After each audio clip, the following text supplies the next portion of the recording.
The weight of the week settled deep in David Sterling's shoulders. A familiar ache that had nothing to do with his age and everything to do with the sheer gravitational pull of his responsibilities. Outside the tinted windows of the sedan, city lights of a foreign capital blurred into streaks of gold and white, a watercolor painting seen at high speed. He was leaving behind a whirlwind of meetings, a carefully choreographed dance of presentations and handshakes that had culminated. Just hours ago, in the successful closing of a deal, it wasn't just any deal. This one was a beast, a multi-billion-dollar partnership that would secure the future of his company. Sterling Innovations for the next decade. His team back home would be celebrating, popping champagne corks in a conference room somewhere under the Californian sun.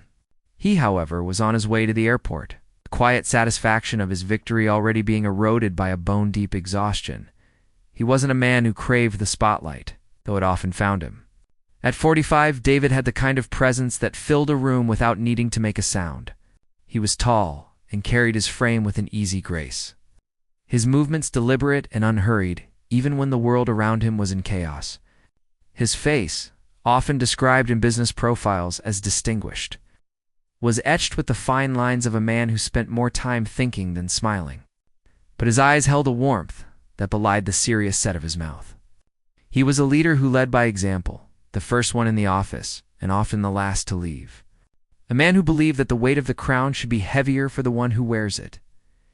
His driver, a quiet man named Thomas, navigated the sprawling maze of airport access roads with practiced ease. David closed his eyes, letting the low hum of the engine lull him into a state between waking and sleeping. He thought of his wife, Annette, and their 2 daughters. He imagined them at home, maybe finishing up homework or arguing good-naturedly over what movie to watch. It was this vision of simple, domestic life that fueled him through the grueling travel schedule. The endless decisions, the immense pressure of being at the helm. He was doing this for them, for the life they had built together. He longed for the feeling of his own front door clicking shut behind him, familiar scent of his wife's cooking, the sound of his daughter's laughter echoing through the house. That was his real destination. The 10-hour flight was just the tunnel he had to pass through to get there. The car slid to a smooth stop at the private terminal entrance. This was one of the small luxuries his status afforded him, a way to bypass the chaos of the main departures hall. A uniformed attendant opened his door, and David stepped out into the cool night air. The transition was immediate. The noise and frenzy of the public airport were replaced by a hushed, sterile calm. He was greeted by name, his luggage whisked away with quiet efficiency. Inside, the space was all polished marble, soft lighting, and plush seating. He moved through the check-in process in a matter of minutes.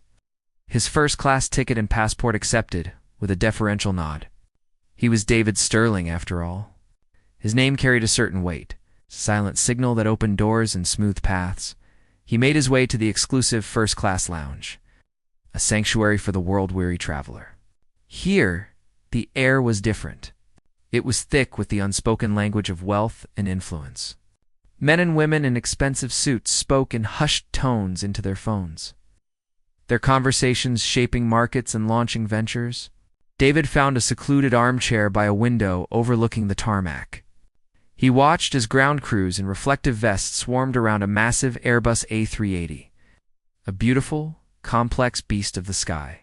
He pulled out his phone, not to work, but to scroll through photos Annette had sent him earlier that day, their youngest daughter. Maya had lost her first tooth, her gap-toothed grin, a beacon of pure joy. He smiled, a genuine, unburdened smile that softened the serious lines of his face. For a moment, he wasn't a CEO. He was just a father, miles from home, missing his family. He answered a few pressing emails, his fingers flying across the screen with practiced speed. There was always something that needed his attention, a fire that only he could put out. But his heart wasn't in it. He was running on fumes. He closed his email app and leaned his head back, letting the low, ambient music of the lounge wash over him. He could feel the tension in his neck and shoulders, a tight knot of stress that had been building for months. He longed for the flight to begin, for that moment of being suspended between 2 worlds, where no one could reach him and his only responsibility was to sit back and be served. After what felt like both an eternity and no time at all, a soft chime echoed through the lounge, followed by a calm, professional voice announcing the boarding for his flight. Flight 217 to New York. Now inviting our first class and premium passengers to begin boarding at gate B12. David stood, gathering his briefcase and the light overcoat he had carried over his arm. He felt a small sense of relief. The journey was about to enter its final, most passive phase. He walked out of the lounge and followed the signs towards gate B12. His footsteps quiet on the carpeted floor. The gate area was a microcosm of the travel experience. There was the usual throng of anxious passengers, but it was more orderly here. The first-class line was short, just a few people ahead of him. He took his place, his mind already drifting towards the book he had downloaded for the flight, a spy thriller he was looking forward to getting lost in. He watched the gate agents, two women working in tandem to process the passengers. One of them, a younger woman with a bright, welcoming smile, was handling the regular boarding line with cheerful efficiency. The other agent, an older woman whose name tag read Brenda, was managing the priority lane. Brenda was a stark contrast to her colleague. She moved with a kind of rigid efficiency, her posture stiff and unyielding. Her hair was pulled back into a severe bun so tight it seemed to stretch the skin on her forehead. She scanned boarding passes with a quick, almost aggressive jab of her scanner, her expression a mask of bored impatience. When she spoke, her voice was clipped and devoid of warmth. David observed her for a moment, a flicker of unease touching him. He had encountered gate agents like her before. People who seemed to view their job not as a service, but as an exercise in authority. He dismissed the thought. He was too tired to borrow trouble. He just wanted to get on the plane. The line moved forward. The couple in front of him were greeted with a curt, "Have a good flight," that sounded more like a command than a well-wish. Then it was his turn. He stepped forward, offering a polite, tired smile. He held out his boarding pass and passport, the crisp paper of the first-class ticket a stark white in his hand. Brenda took the documents from him without making eye contact.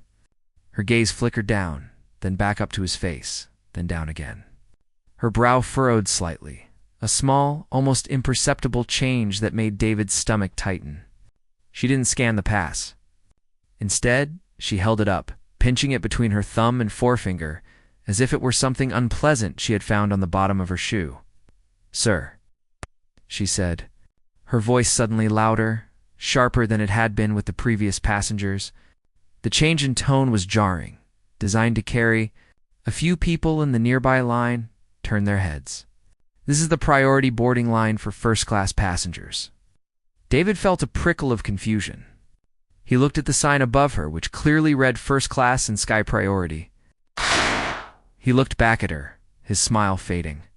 "I'm aware," he said, his voice even and calm. "That's my seat." Brenda's lips tightened into a thin, disapproving line. She held his boarding pass aloft, her eyes scanning him from head to toe, a slow, deliberate look that was both insulting and invasive. It lingered on his simple but well-made suit, his worn leather briefcase. It was a look that screamed, "You don't belong here? You sure this ticket is yours?" she asked, her voice dripping with a condescension that was now unmistakable. "It seems there might be a mix-up. These things happen." She turned to her colleague, raising her voice just enough to ensure everyone in the vicinity could hear. "Can you run a check on the manifest for a David Sterling? This gentleman's ticket doesn't seem right." A hot flush of humiliation began to creep up David's neck. The few passengers who had glanced over before were now staring openly. He could feel their eyes on him, a mix of curiosity and suspicion. He had experienced subtle slights before, the quiet, insidious cuts of casual racism that he had learned to navigate throughout his life and career. But this was different. This was not subtle. This was a public spectacle, an interrogation in front of a crowd of strangers. He was a man who commanded boardrooms, who negotiated with titans of industry. And now, he was being treated like a teenager who had snuck into a movie theater. He took a slow, deep breath, forcing down the surge of anger and embarrassment that threatened to boil over. He would not give her the satisfaction of seeing him lose his composure. His voice, when he spoke, was steady, quiet, and laced with a cold steel that he usually reserved for hostile takeovers. My name is David Sterling. The booking is under my name. The confirmation code is right there on the pass. I suggest you scan it and resolve this issue. He met her gaze, his eyes unwavering. He was not asking. He was telling her. But Brenda, fortified by her own misplaced sense of authority, simply smirked, a small, cruel twist of her mouth, and turned her attention to the computer screen, leaving him standing there, exposed and humiliated. A man in a first-class suit who was suddenly not welcome in the first-class line? Asterisk. The silence that followed was a physical thing, a heavy blanket that smothered the normal hum of the gate area. David stood frozen, his boarding pass still held in the agent's hand, a symbol of his status that had somehow been transformed into a mark of suspicion. He could feel the eyes of the other passengers on him, a dozen tiny spotlights that made his skin feel hot and tight. A young couple, a few feet away, pointedly looked down at their phones, but their hunched shoulders and whispered words told him they were talking about him. An older man in a rumpled blazer just stared, his expression a mixture of pity and morbid curiosity, as if watching a car crash in slow motion. David's mind raced, a whirlwind of conflicting emotions. There was the hot, sharp sting of humiliation, a feeling so primal it made him want to shrink, to become invisible. But beneath that, a colder, harder anger was beginning to form. He had spent his entire life building a world where he was judged by his actions, his intellect, his character. He had navigated boardrooms and negotiating tables with a quiet confidence, earning respect through sheer competence. And now, in this public space, all of that had been stripped away. He was reduced to a stereotype, a man in a first-class line who, in this agent's eyes, didn't belong. The agent, whose name tag he still couldn't bring himself to read, continued to tap at her keyboard with deliberate theatrical slowness. Every click of the keys echoed in the tense silence. She wasn't just looking for his name. She was making a show of it. She was the star of this little drama, and he was the unwilling co-star, the villain she had heroically uncovered. "See?" she said to her colleague, not even bothering to lower her voice. "I'm not finding anything under this name for first class. It's all very strange." Her colleague, a younger woman who had been smiling moments before, now looked uncomfortable, her eyes darting between David and her senior coworker. She offered a weak, apologetic shrug but said nothing, unwilling to challenge the authority of the woman next to her. David took a slow, deep breath, the kind he practiced before high-stakes presentations. He needed to control this, to de-escalate. "Ma'am," he said, his voice low and steady, a stark contrast to the shrill tone she had used. "The booking reference is on the pass. My passport matches the name. There is no mix-up. If you're having trouble with your system, perhaps you can call a supervisor." He regretted the words the moment they were out. Not because they were wrong, but because he knew how they would be received. He saw it in the agent's eyes, a flash of triumph. He had given her the opening she needed. "A supervisor," she repeated, her voice dripping with indignation. She turned to the small crowd that had now gathered, a silent audience to the unfolding spectacle. "This gentleman is becoming aggressive. I'm going to have to call my supervisor to handle this situation." The word aggressive hung in the air, a loaded and poisonous accusation. He saw the young couple flinch, their suspicion now solidified into belief. The older man shook his head almost imperceptibly. He was being painted as the problem, the angry black man causing a scene. He felt a surge of pure, unadulterated fury, a white-hot flame that threatened to incinerate his carefully constructed composure. He wanted to lean over the counter, to get in her face, to demand she treat him with the basic human decency he deserved. But he didn't. He stood perfectly still, his hands clasped behind his back, a posture of rigid control. He was a strategist. This was a battle, and he was not going to fight it on her terms, on her turf, with her weapons. He would wait. He would observe. He would remember everything. The supervisor arrived a few minutes later, a man with a tired face and a suit that looked a size too big for him. He walked with the weary shuffle of someone who had spent his career cleaning up other people's messes. The agent immediately launched into a theatrical explanation, pointing at David at the computer screen. at the boarding pass, as if presenting evidence in a court of law. And then he became aggressive, sir. I just felt uncomfortable. The ticket isn't scanning properly, and his name isn't on the manifest. The supervisor listened patiently, his eyes flicking over to David, assessing him. There was no empathy in his gaze, only a dull, professional curiosity. He was here to solve a problem, and David was the problem. He stepped behind the counter, his bulk eclipsing the agent. He took the boarding pass and typed the information into his own terminal. The silence returned, but this time it was different. It was the silence of judgment. David's mind was no longer racing. It was clear, cold, and focused. He thought of his daughters. What would he tell them if they were here? He would tell them to stand up for themselves, but to do it with dignity. He would tell them that their worth was not determined by the small-mindedness of others. He thought of his father, a man who had faced far worse indignities with a quiet strength that David had always admired. He would not let them down. He would not let himself down. The supervisor's typing stopped. He stared at the screen for a long moment, his brow furrowed. Then he looked at David, a flicker of something confusion, annoyance, in his eyes. He typed again. The agent leaned over his shoulder, whispering in his ear. The supervisor waved her away with an impatient gesture. Finally, he looked up. He held the boarding pass out to David, but he didn't hand it to him. He just held it, pinched between his fingers like a dirty tissue. There seems to have been a system error, the supervisor said, his voice flat and devoid of apology. Your ticket is valid. You are cleared to board. He turned to the agent. Let him through. That was it. No explanation. No apology for the public humiliation, for the baseless accusation. For the precious minutes of his life he would never get back. Just a dismissive, let him through. The agent snatched the pass from the supervisor's hand, her face a mask of sullen disappointment. She had not won. She had not been proven right. She had merely been overruled. She scanned the pass with a vicious jab of her scanner. The machine beeped, a cheerful, electronic sound that was grotesquely out of place. Have a good flight. Sir, she said, the words a mumbled, insincere formality. David didn't respond. He took his passport and boarding pass, turned, and walked toward the jet bridge. He could feel the collective gaze of the crowd on his back. He didn't look at them. He kept his eyes forward, his posture erect, his pace steady. He walked not like a man who had just been vindicated, but like a soldier marching away from a battle he had not chosen.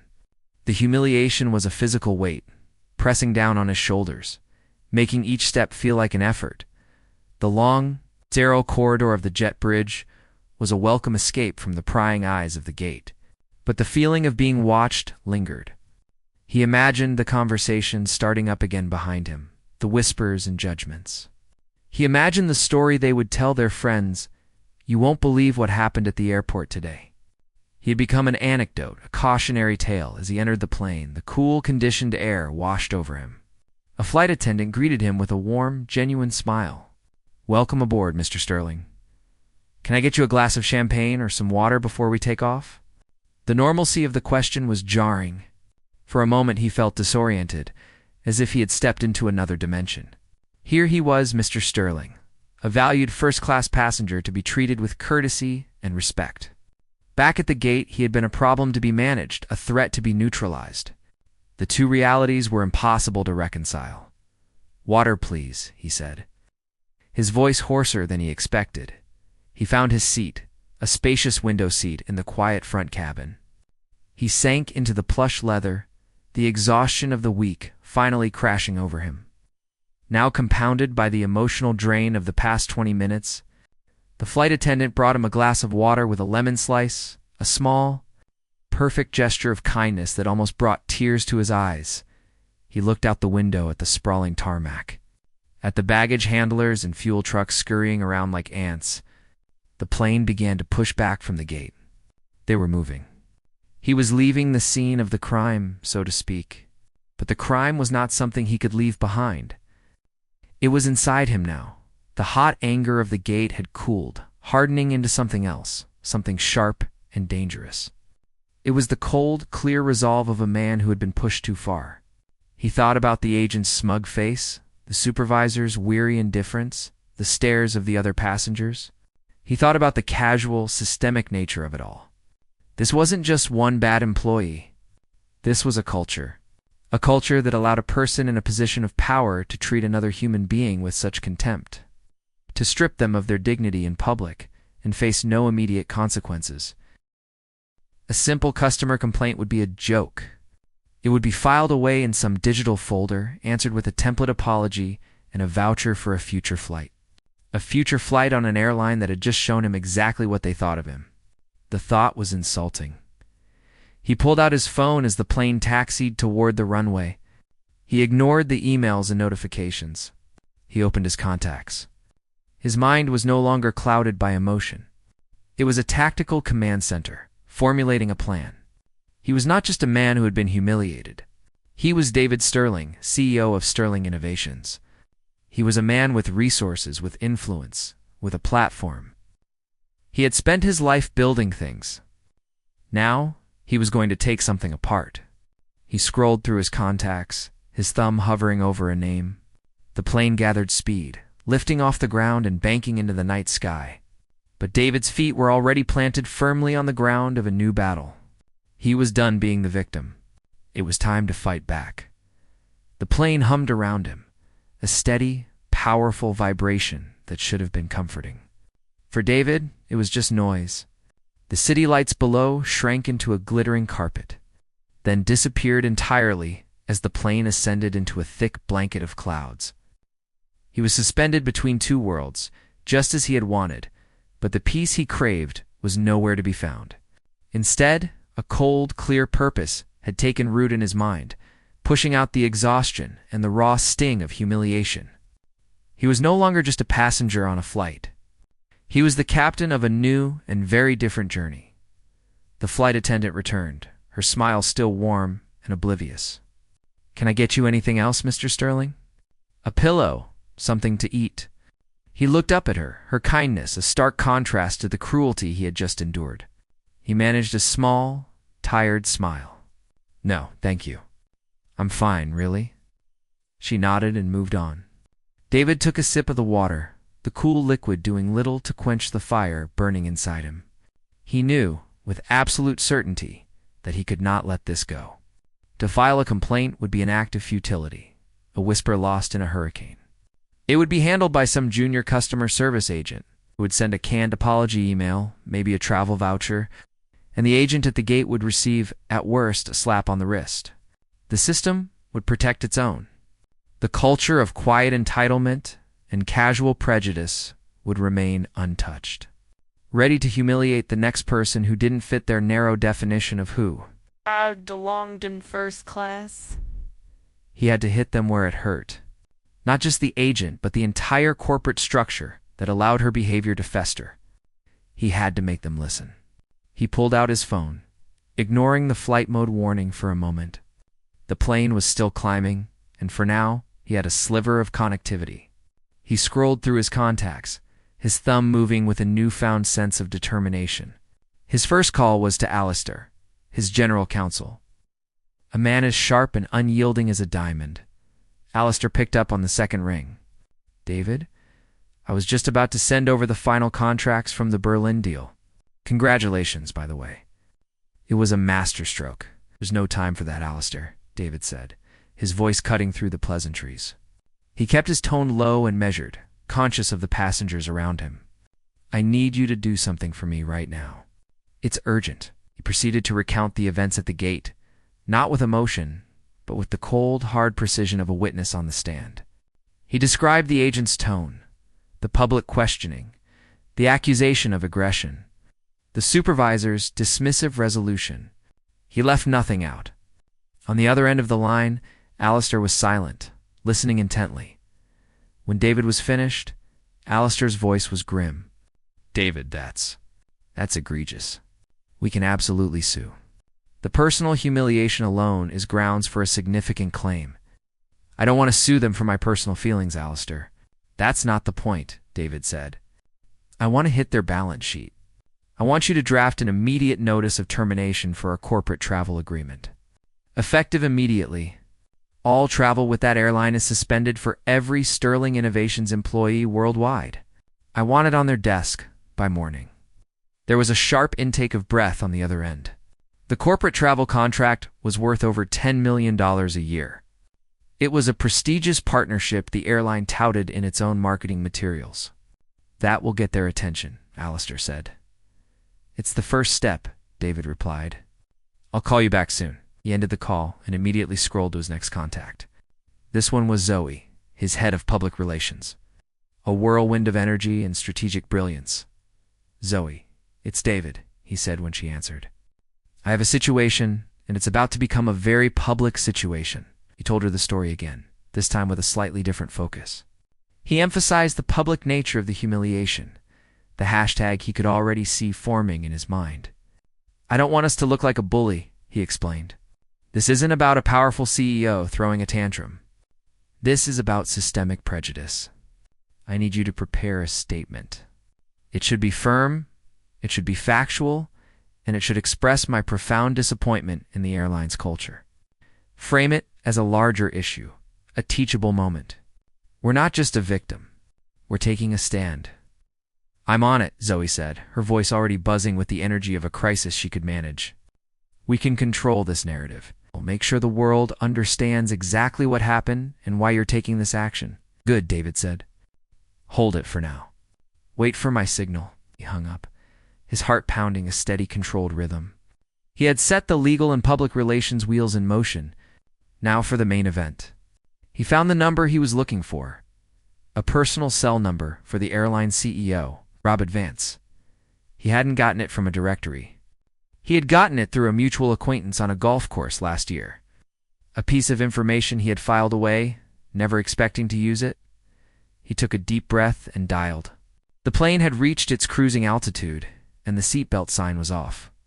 The cabin was quiet, most passengers already settling in for the long flight. He felt a strange sense of calm. The eye of the storm he was creating. Vance answered on the fourth ring, his voice thick with sleep. "Hello? Who is this?"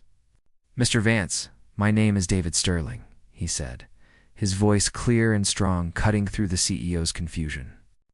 "I'm the CEO of Sterling Innovations, and I am currently a passenger on your flight 217 to New York. I'm calling you from 35,000 feet because I feel it's important you hear about an experience I had with one of your gate agents just over an hour ago." He recounted the story a third time. This time, he let a little more of his controlled anger show. He described the look in the agent's eyes, the smug satisfaction in her voice, the feeling of being publicly stripped of his dignity. He didn't raise his voice. He didn't need to. The quiet, deliberate delivery of his humiliation was far more powerful. When he was finished, there was a long silence on the other end. The sleepiness was gone from Vance's voice, replaced by a dawning horror. "Mr. Sterling, I am profoundly sorry. That is not the standard we hold ourselves to. I assure you, we will investigate this immediately." "Your investigation is the least of my concerns, Mr. Vance," David said, his voice turning to ice. "What you should be concerned about is the $10 million corporate contract you just lost. What you should be concerned about is the press release my team is preparing, which will detail how your company treats its customers of color. What you should be concerned about is the board of directors you will have to answer to when your stock price tumbles tomorrow morning." He paused, letting the weight of his words sink in. "This is not just about me, Mr. Vance. This is about the culture you allow to fester. You have a problem. You have just made the mistake of letting it walk onto a plane with a man who has the resources to hold you accountable. You will be hearing from my lawyers. You will be hearing from my PR team, and you will be hearing from your shareholders. Have a very difficult night," ended the call before Vance could respond. He placed his phone on the tray table in front of him and leaned back in his seat, closing his eyes. The anger was gone, replaced by a hollow sense of satisfaction. He had done what he had to do. He had used his power not for personal gain, but to force a reckoning. He didn't know what the outcome would be, but for the first time that night, he felt like he was in control. He was no longer just a man in a suit. He was a force of nature, and he had just brought the airline to its knees. The call ended, leaving Robert Vance in a silence that felt louder than the shout he had just swallowed. He sat up in bed, the silk sheets pooling around his waist, his heart hammering against his ribs. The glowing red numbers on his bedside clock read 3:17 a.m. For a moment, he wondered if he had been dreaming. The voice on the phone, calm and precise, had the chilling authority of a man who held all the cards. David Sterling. The name rang a bell, a very big, very important bell. He wasn't just some random passenger. He was the head of a tech giant, a company whose travel budget alone could fund a small country. Vance swung his legs out of bed, his bare feet hitting the cool hardwood floor. The cold sweat on his brow had nothing to do with the temperature of the room. This wasn't a customer complaint. This was a declaration of war, delivered from the stratosphere. He walked to his window, looking out at the sleeping city below, but he didn't see the lights. He saw falling stock prices, angry board members, and a PR nightmare of biblical proportions. He grabbed his phone, his fingers fumbling as he began to make calls.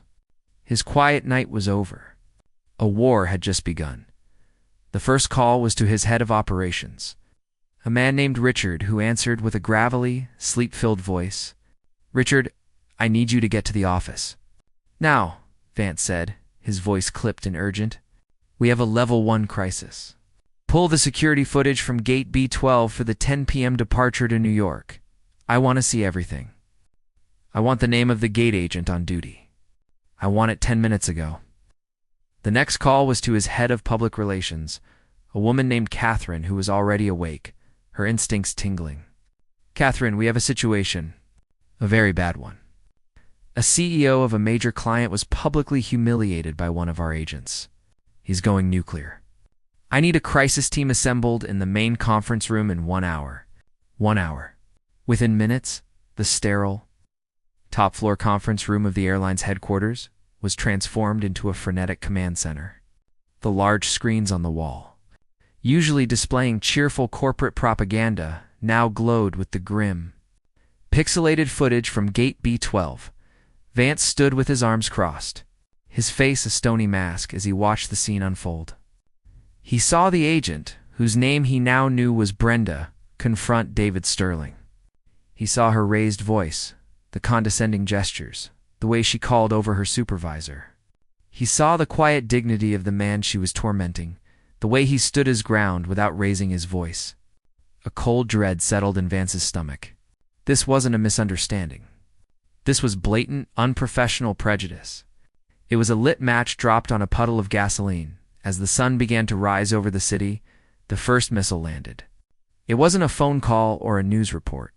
It was a formal, legal-looking email that appeared in the inboxes of the airline's entire executive team. It was the notice of contract termination from Sterling Innovations sent by their general counsel. The language was cold, precise, and devastating. It cited a breach of the implied covenant of good faith and fair dealing, and detailed the egregious and discriminatory treatment experienced by their CEO. The $10 million contract was gone. Just like that, then the second missile hit. This one was public. Zoe, David's head of PR, had released the statement they had prepared. It was a masterpiece of controlled outrage. It didn't scream, it stated. It described the incident factually, accompanied by a professional headshot of David Sterling, a man who looked more like a thoughtful professor than a vengeful CEO. The statement ended with a powerful line. "Sterling Innovations cannot in good conscience partner with an organization that tolerates a culture of disrespect and discrimination. We believe in a world where all passengers are treated with dignity, and we will use our resources to advocate for that world." The story, backed by the power of Sterling Innovations' social media presence, exploded online. The news outlets picked it up within the hour. By the time the morning shows were airing, the hashtag Fly While Black was trending #1 worldwide. It was a digital tsunami. The story wasn't just about David Sterling anymore. It became a vessel for thousands of other stories. People from all over the world began sharing their own experiences of discrimination while flying. They posted videos, wrote long threads detailing their own humiliations, and named the airline again and again. The company's social media channels, usually filled with sunny vacation photos, were flooded with angry comments, calls for boycotts, and stories of similar mistreatment. Inside the command center, the mood was grim. Catherine, the PR head, looked like she was about to be sick. "Sir, our stock is getting pummeled," she said, pointing to a screen showing a frantic red-ticked chart. The airline's stock price was in freefall, dropping by 7% in the first hour of trading. It was a bloodbath. The sales team was fielding frantic calls from other corporate clients, all of whom were demanding answers and reevaluating their own multi-million-dollar contracts. The dominoes were starting to fall. Vance watched the chaos unfold, his face pale. He had already made the call. Brenda, the gate agent from the video, had been suspended without pay, pending a full investigation. But it was too little too late. It was a bandage on a gaping wound. The public didn't want an investigation. They wanted a scalp. They wanted accountability. He looked at the screen where the hashtag fly while Black Timeline was scrolling by. He read a post from a young black woman who described being questioned about her first-class ticket on the same airline just a month ago. He read a story from a Muslim family who had been removed from a flight for speaking a foreign language. Each story was another nail in the airline's coffin. He realized with a horrifying clarity that David Sterling hadn't just exposed a single bad employee. He had held up a mirror to the entire company, and the reflection was ugly. The culture of casual superiority, of implicit bias, of treating certain passengers with suspicion, had been laid bare for the entire world to see. The airline was not just facing a PR crisis. It was facing an existential threat. The trust they had spent billions building over decades had evaporated in a single night. They were being brought to their knees, not by a competitor or a market crash, but by the quiet, deliberate actions of one man who had been pushed too far. Vance sank into a leather chair, the weight of his world crashing down on him. He knew this was not something that could be fixed with a press conference or a new ad campaign. This required a fundamental change, a painful and public reckoning. And he knew, with absolute certainty, that David Sterling was just getting started. 2 weeks felt like an eternity in the world of public opinion. For the airline, it was a crucible, a period of intense and relenting heat that was burning away its carefully constructed image, revealing the flawed foundation beneath. The hashtag fly while black had not died down. It had evolved. It was no longer just about David Sterling. It had become a movement, a digital town square where thousands shared their stories, creating a mosaic of shared experiences that painted a damning picture of the airline's culture. The company's stock continued to hemorrhage value, and the board of directors was in a state of open revolt. Robert Vance knew he was running out of time. He had to do something drastic, something that went beyond a simple apology or the firing of one employee. He had to show the world that he understood the depth of the problem. He called a press conference. It was held not in the airline's corporate headquarters, but at a neutral downtown hotel, a symbolic gesture meant to signal a break from the past. The room was packed. Every major news outlet was there, their cameras poised like a pack of wolves, ready to pounce. When Vance walked to the podium, he looked like a man who had aged a decade in a fortnight. His suit was impeccably tailored, but it hung on him loosely. His face was pale, his eyes shadowed with exhaustion. There was no trace of the arrogant CEO who had been awoken from a sound sleep. This was a man brought to his knees. And he was about to publicly admit it. He began by speaking directly to the cameras. His voice quiet but firm, carrying the weight of his sincerity. 2 weeks ago, an incident occurred at one of our gates that was not only unacceptable, but reprehensible. A man, a valued customer, was subjected to public humiliation and discrimination by one of our employees. That man's name is David Sterling, and I want to say to him, publicly and unequivocally, I am sorry. We are sorry. He paused, letting the words hang in the air. It was a direct personal apology, not a corporate statement. He then did something that stunned the room. He didn't blame a bad apple. He took responsibility for the entire orchard. What happened to Mr. Sterling was not an isolated incident. It was a symptom of a deeper, systemic problem within our compania culture, of implicit bias and casual superiority that we have allowed to exist for far too long. The responsibility for that culture begins and ends with me. I failed you, our customers, and our employees. For that, I am profoundly sorry. He then announced a series of sweeping, unprecedented actions. He confirmed that the gate agent involved had been terminated, not just suspended, but he went further. He announced a multi-million-dollar partnership with leading civil rights organizations to overhaul the airline's training programs. He revealed the creation of an independent passenger advocacy office, headed by a respected civil rights lawyer, to investigate complaints of discrimination.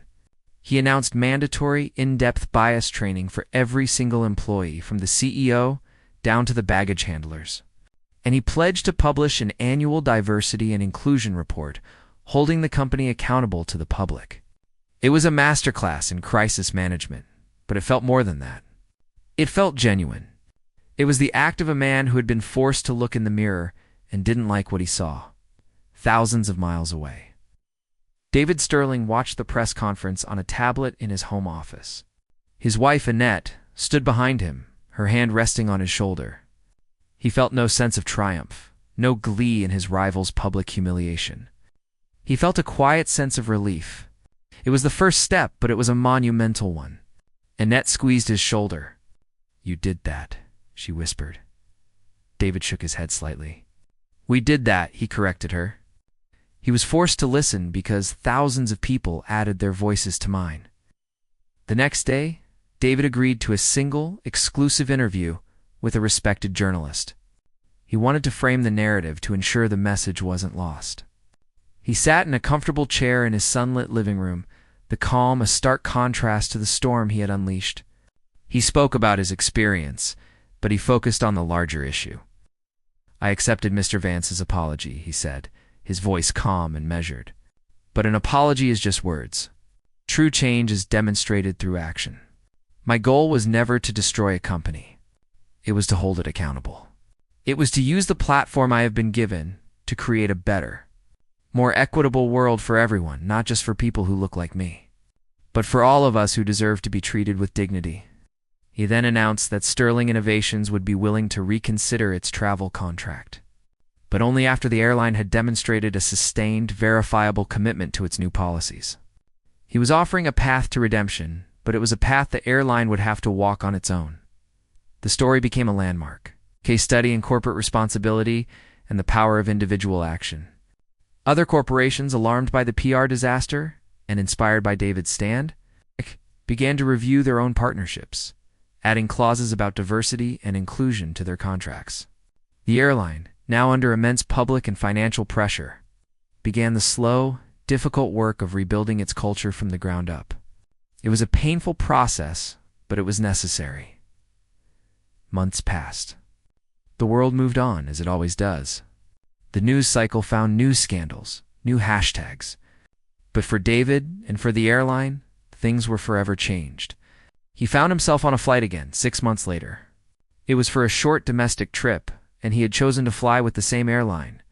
It was a test for himself, as much as for them. He was sitting in the first-class lounge waiting for his flight to be called. The atmosphere felt different. It was still calm and professional, but there was a new undercurrent of genuine warmth, a mindfulness that hadn't been there before. He watched the gate agents interact with passengers. He saw a change in their eyes, a new level of awareness and respect.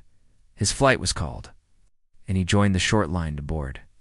In front of him was a black family, a mother and father with 2 young children who were buzzing with excited energy. The father was trying to corral them while juggling their boarding passes. He handed them to the gate agent, a young man with a kind face. There was a problem with one of the passes. David felt a familiar, old tension creep into his shoulders. He watched, holding his breath. The agent smiled at the family. "No problem at all," he said, his voice friendly and reassuring. "Let's just get this sorted out for you." He typed at his keyboard for a moment, then reprinted the pass with a smile. "There we go. All set. I hope you have a wonderful flight. Enjoy the extra legroom," he added, winking at one of the children. The father let out a sigh of relief. "Thank you so much," he said, his gratitude evident. I really appreciate your help. It was a small moment, a simple interaction. But for David, it was everything. It was the proof. The altitude of decency had been raised. He watched the family walk down the jet bridge, their shoulders relaxed, their excitement for their trip untarnished. He felt a warmth spread through his chest, a feeling deeper and more lasting than any business victory. He had used his power not for revenge, but for repair. He had fought a battle not for himself, but for a principle. And as he handed his own boarding pass to the agent, who greeted him with a polite and respectful nod, he knew he had one.